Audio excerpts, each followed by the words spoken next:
There is a new way to generate accurate text inside of Midjourney. It's actually possible to create a picture like this. Future tech pilot on a New York marquee. How cool is that? And while it is possible, let me show you how long it took to do that. A lot of iterations, right? But in this video, I'll take you step by step and show you what worked along the way. And the secret is the new in-painting tool released by Midjourney. It's called Vary by Region, and it's gonna open the door to perfection for each and every one of your images. Let's start at the beginning. You're going to need your foundational picture. Now, obviously, you can generate whatever you want to put text on it. Here's a New York theater marquee with future tech pilot written on it. Style Raw S40. I use Style Raw and Stylize 40 because that will lend itself to something a little more realistic. And that happened to be what I was going for. But of course, you can generate anything you want as your starting image. But the key takeaway here is that even though it will generate gibberish for you, you want to be able to see your ideal text inside of that nonsense. So taking a look at these 4 images, could you picture the words future tech pilot written anywhere there? Is there enough spacing? Are the letters big enough? And I recommend you do this with your cursor. Take the letters that are already there and mentally replace them with what you were looking for. I don't think there's enough room in number 1, too many letters in number 2, and maybe this is a good time to point out the other big in-painting secret. It is a lot easier to swap something rather than insert something. So just an off-topic example, if you had a woman, it would be pretty easy to swap her for another person, boy or girl. But if you had a blank space with no human, it would be pretty hard to insert a human into that picture with the in-painting tool. So that's why I don't suggest you generate a blank marquee or a blank wall. It's a lot harder to get what you're looking for. You want these jumbled up letters that you can then replace one by one. Midjourney is a slot machine. You never really know what you're gonna get. Maybe you could call it a box of chocolates, but the point is that just because a prompt didn't work the first time doesn't mean that same prompt won't work again, and feel free to make some small changes along the way. Like I kept the prompt, but I got rid of the Stylize 40. Did that make a difference? Who's to say? But nonetheless, I saw number 4. And maybe it's because the very first letter had an F in it and I could see future tech pilot being written here. And if you're saying to yourself, well, all of those letters wouldn't be able to fit onto this particular sign, well, there's something we can do later on to make that work. So the first thing we can do is upscale that image we want to work on. And here we go, folks. What we're going to be clicking on is Vary Region. You can use the rectangle tool or the lasso tool, but the point is we want to select an area around one of the letters. And when doing this, you might get a message that says you haven't selected enough of an area. The easy way around that in this particular example would be to extend the region above and below the letter. We don't want to go left and right because we don't want to interfere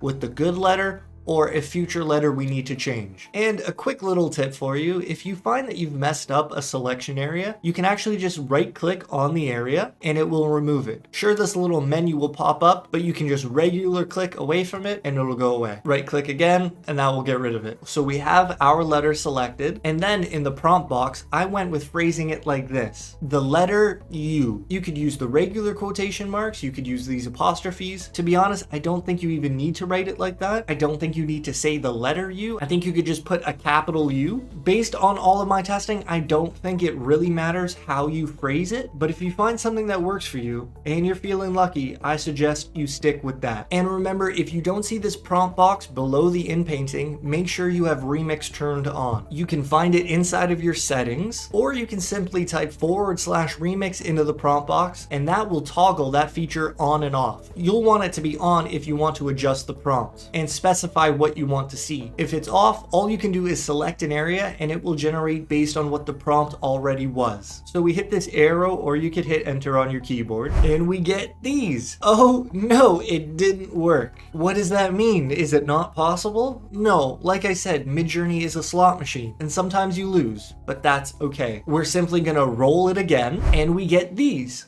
Look, in number 2 and number 3, it worked really well. 1 and 4, not so much. Now, how do you decide between 2 and 3? Well, what I look for is the spacing between the letters. Because I know that I want to fill it in with a lot of letters, I was looking for a small space. And if you look closely, the U in number 2 is slightly farther away from that F than the U in number 3. And I felt like that was pretty important. You might also be wondering, does Style Raw make a difference inside of the inpainting? And the answer is, on the whole, yes, I think it does make a difference. At least in terms of every other instance of using Style Raw definitely matters. Inside of inpainting, it's a little harder to pinpoint exactly what it does. I guess I can just point out it's not going to hurt if you have it in your prompt, but at the same time, if you didn't include it, I really don't think it would matter either. Midjourney seems to be really smart at understanding the context of your image and being able to insert what you're looking for, if it fits the context. So in this particular case, I don't think Style Raw would have really mattered. All that to say, you let me know if you've noticed a difference. So we upscaled the third picture, and now it's on to the next letter. Look at my selection area. It's not crisp, it's not exact, and I don't think it really matters. Again, the most common problem you'll run into is not selecting a big enough area, so I don't think you need to be exact. In fact, I think you're better off selecting a wider area than you were looking for. And the reason I like this phrasing for the prompt is because you can switch out the letter you're looking for really easily. And here are the results. 75% of them suck. And guess what? That doesn't matter. All we want is one perfect picture. All we want is a 25% success rate. That is good enough for us. Good enough for me, at least. Everybody's different. And look, number 4, that's what we want. So we upscale it. And then what you'll notice here is that the two T's were a little farther apart. So I made sure to select the area next to the first T to hopefully guide the letter U into that spot. I didn't want it to insert with that space there. And the results are interesting. 50% of them worked this time. Number 3 is awful. Number 4 didn't do anything at all. It just erased the T. And then you have a choice between number 1 and number 3. And again, the U in number 3 was just a little farther apart than the U in number 1. So because we want to squish these letters together and make them uniform throughout the text, I say try to aim for negative space that are similar throughout the image. Same thing, next up, we try to get the letter R, and this one worked really well. All 4 of them presented a letter R. So how do you choose then? Well, I think it's a process of elimination. Number 4, the R has a bit of a reflection on it, and while that might look cool and that might be what you want, that's just not what I was looking for. In number 2, I actually thought the R was a little too close to the previous letter, and then the difference between number 1 and number 3, I liked this little line that appeared inside of the R. It made it feel like it was on the marquee. I ended up upscaling both of them, but I preferred number 1. Now look, our first word is correct. The letter E was already there, so it says future.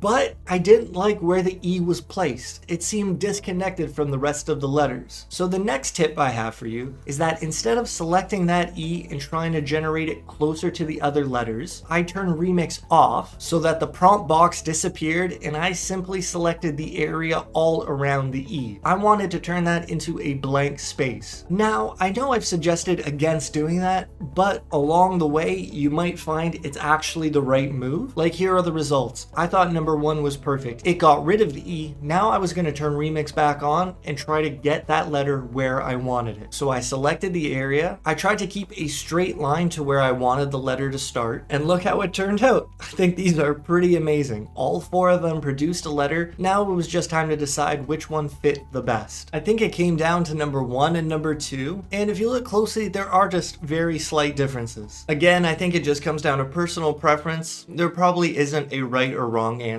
But now I had the issue that the second word, tech, even though I have a T already here, it's too far away from the word future. I didn't like that space. So instead of trying to shift each letter one by one, I selected the entire area and I tried for another blank canvas. And as you can see, it only worked one time in number 4. So we go with that. And look at all that space. This should be easy from here on, right? No, it's not. You'll see, I try to get that letter T to appear where I wanted it, and instead I'm getting 4 blank pictures. I re-roll it, more blank. So I know I've given a bit of contradictory advice, but there's a time and place for everything. When I said it was easier to swap something than insert something, this is the perfect example. It turned out very difficult to just insert the letter T where I wanted it, no matter what I tried. No matter how many re-rolls, it just wasn't working. So here's what I did. I selected a larger area and I tried to get more than one letter. I tried to get the word. Now, I knew it wasn't going to work. It wasn't going to produce exactly what I wanted, but I was just hoping for new letters, even if they're jumbled up, to be in the correct position, and then I could replace them one by one. And that worked really well. I got the T closer to the first word, and that's all you need to do. Just chip away, and you'll be able to progress your image to what you're looking for. Again, we're going to select the letter we want, and hey, would you look at that? It's coming together. This one was easy. But look, I have to warn you, this can be pretty frustrating, a little numbing of the mind. Your attempts might not go smoothly. I'll try and go through this quick. I try and get the letter C, and I guess that's a good point. What you'll notice is that some letters just do not work very well. I don't know why some are harder to get than others. Maybe it's a data issue, maybe it's just luck of the draw, but I could not get a C to appear. I was getting symbols, I was getting whatever that is. I was getting more mumbled up stuff, and I guess maybe certain letters that are similar in design might blend into each other, and that could cause a problem. Couldn't get it. I'm getting V's, I'm getting H's, I'm getting blank spaces. I tried a lowercase c,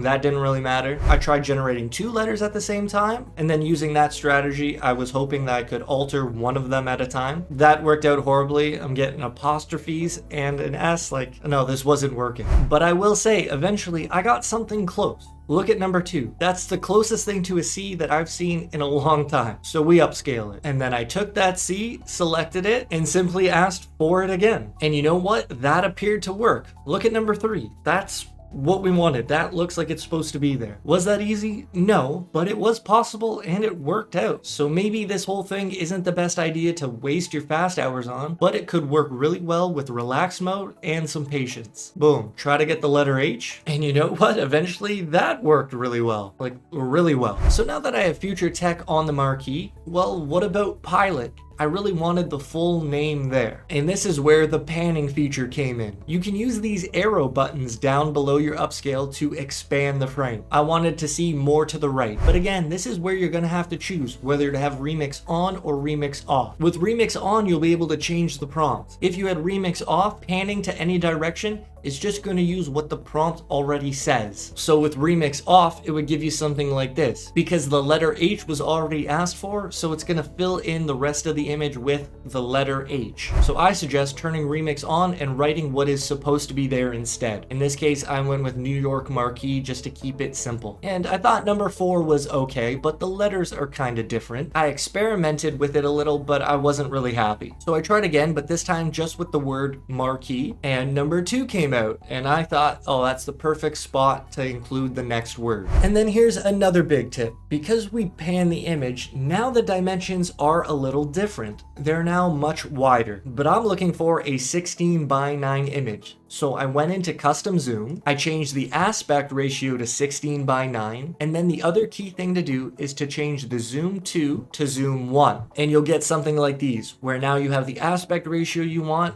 but in general, everything is still in frame the way you were hoping for. You can notice some differences, but in the end, I don't think it really matters which of the 4 you choose. I went with number 1. And now, how are we gonna get those letters to appear? Of course, I try to start one letter at a time, and that didn't work, just getting the blank space. I tried pilot, and that didn't work. I tried again, and eventually, you do start to get some words, some letters. It really is the luck of the draw. So let's go with number 4. I did my best to select an area closer to the previous word so that it fits nicely, and these actually came out okay. There's the letter we were looking for. The letter I came in really easily, actually. That was no problem. Then we got the letter L. I was actually having some problems with the letter O, and here's another little trick for you. In the case of the letter O, I actually tried a similar symbol. I mean, eventually it worked here, as you can see. But I also tried prompting for the number 0, knowing that they would probably look similar. And look at number 1. I think that did a really good job. So feel free to experiment and try little things like that. Like maybe you're trying to get an I or an L.